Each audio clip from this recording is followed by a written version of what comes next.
Prices in the HDB resale market continue to slide, reaching a 2-year low in May. We review the numbers and look at what TOX has to say about the market ahead. Also, we travel to HDB town, Queenstown, to find out why it's outperforming the market. Next on XTV with your host, Mark Loon. Good day, I'm Mark Loon. I'm on the grounds of the first $1 million HDB flat at Block 149 Mei Ling Street.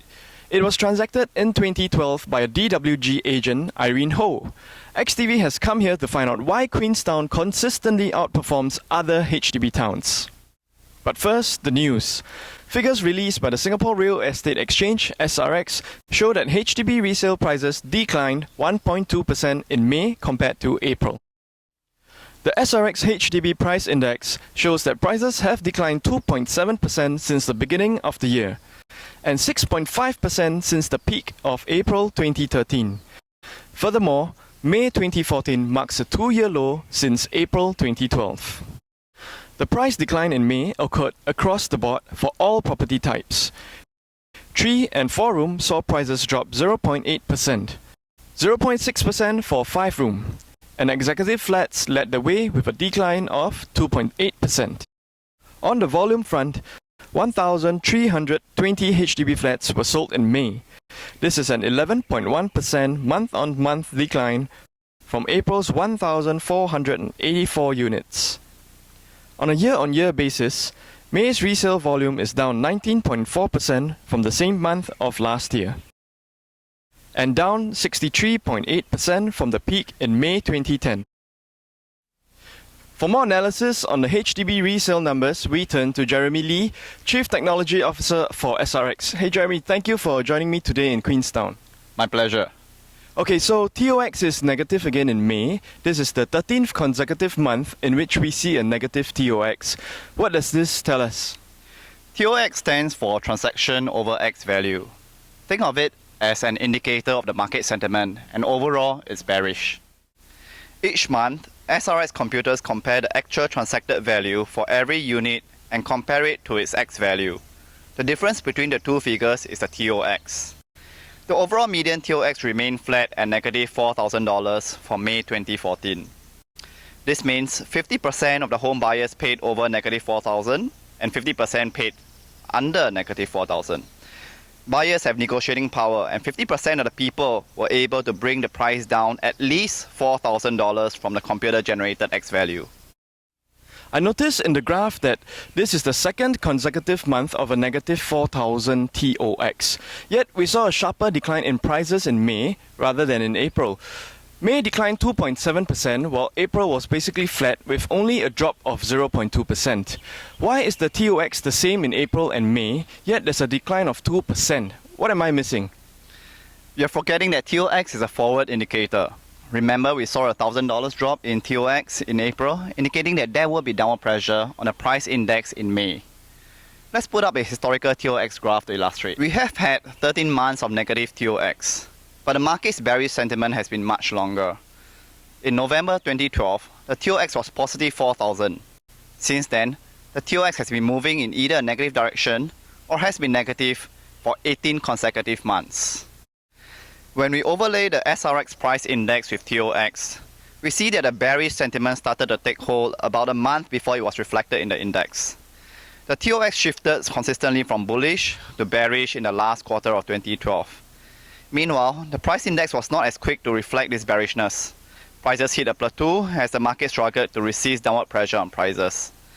It took a consistent bearish sentiment, as reflected in the negative trending TOX, to finally break the price index. So what do you expect to see for the month of June?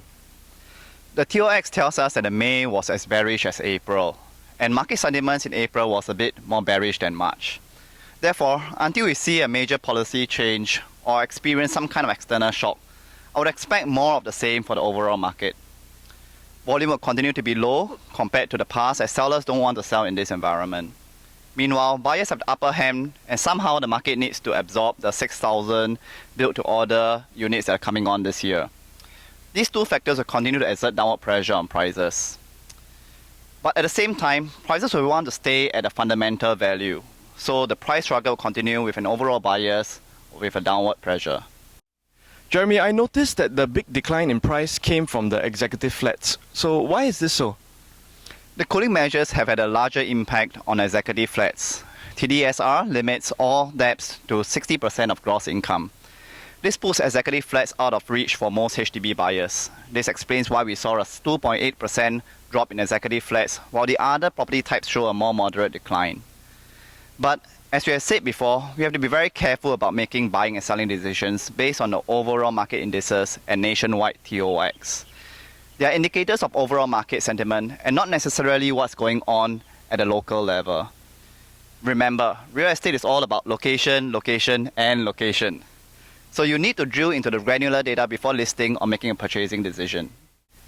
As you can see from this table, there's significant variation between towns.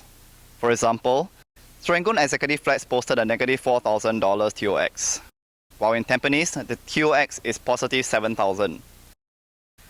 So the overall market for HDB executives is bearish at a negative $8,000, but is bullish in Tampines. And for all property types, Queenstown is significantly ahead in terms of overall median TOX at positive $6,000. For those towns with significant numbers of transactions, Queenstown came in first at positive $6,000, followed by Jurong East and Clementi at positive $1,000. For a full breakdown of your town by property type, visit srx.com.sg/research. So thank you for dropping by with me at Queenstown, Jeremy. My pleasure. So let's find out why Queenstown is one of the few HDB towns with a positive TOX. First, this backgrounder, before going to Angela, who is in the field with agents who have transacted in Queenstown. Queenstown is located in the south to southwest area of Singapore. It is sandwiched between Clementi and Bukit Merah. As you can tell from the SRX heat map, Queenstown is one of the pricier HDB towns on a per square foot basis. Yet, it has a positive $6,000 TOX compared to a negative $15,000 plus for the Bukit Merah and negative $2,000 for Topayo. The number of sales in the last 90 days falls into the lower middle of all HDB towns. Hi Mark, thank you for the setup piece on the heat map. I'm right now with Matthew Lee of DWG, and right now we are standing in HDB town of Queenstown. Okay Matthew, so why is Queenstown outperforming the market?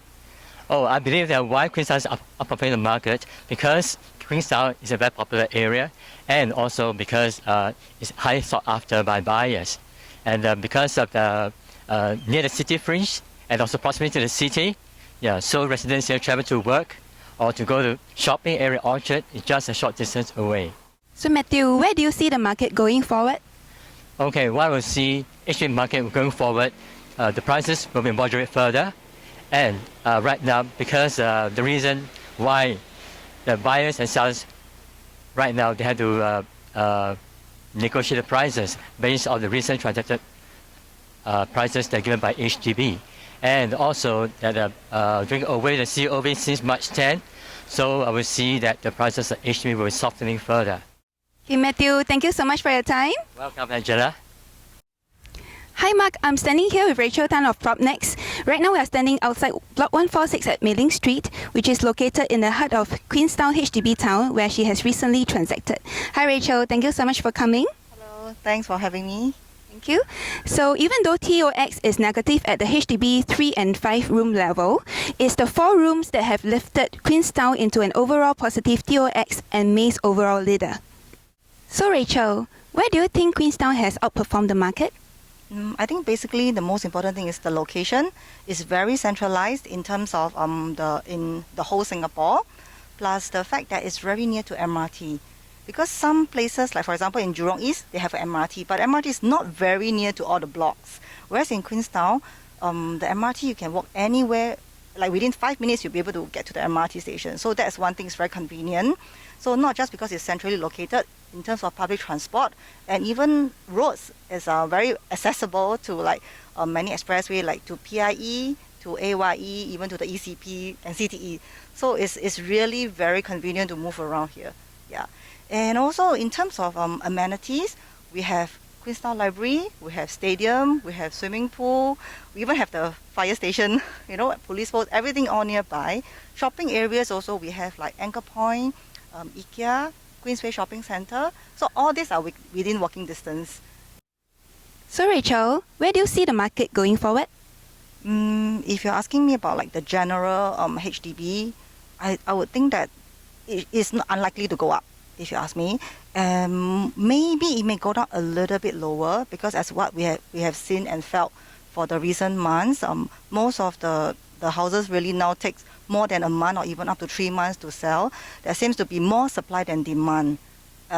So I think in the near future, most likely it should maybe go down a little and then perhaps stabilize, but it's really quite unlikely that it will go up. So that's my general view. Okay, Rachel, thank you so much for your time. It's my pleasure. Thank you. So Mark, back to you. Thank you, Angela, for that report. Now, before I close today's HDB report, let's take a look at the towns with the most negative TOX, as well as the summary for the rental market in May. 20 out of 26 towns saw a 0 or negative median TOX in May. For those towns with relatively large number of transactions, Choa Chu Kang experienced the lowest TOX at negative $20,000.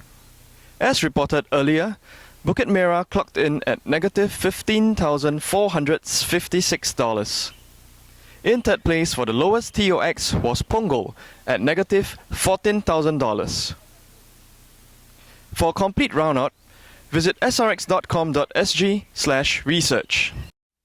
SRX estimates that about 1,564 HDB flats were rented in May 2014 once the contracts have cleared. This would be a 1% increase from April's final tally of 1,549 rentals. On a year-on-year basis, May's rental volume was negligibly lower than that of the same month of last year. Overall, HDB rental prices decreased by a slight 0.3% in May compared to April. 3-room flats and executive flats declined by 0.4% and 4.4% respectively. Meanwhile, rental prices of 4- and 5-room flats saw a very small uptick of 0.1% and 0.2% respectively. On a year-on-year basis, overall rental prices in May 2014 are down 0.6% from the same period last year. And that concludes today's show. As a reminder, we launched Rental X Value last week.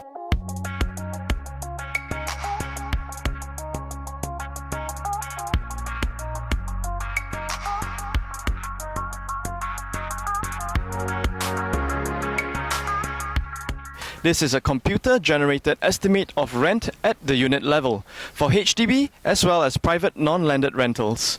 If you missed it, check out last week's XTV on the Rental X Value at our new landing page srx.com.sg/xtv. Tune in next week when we scrutinize the private resale numbers for May. For all of us at XTV, thank you for watching and have a nice day.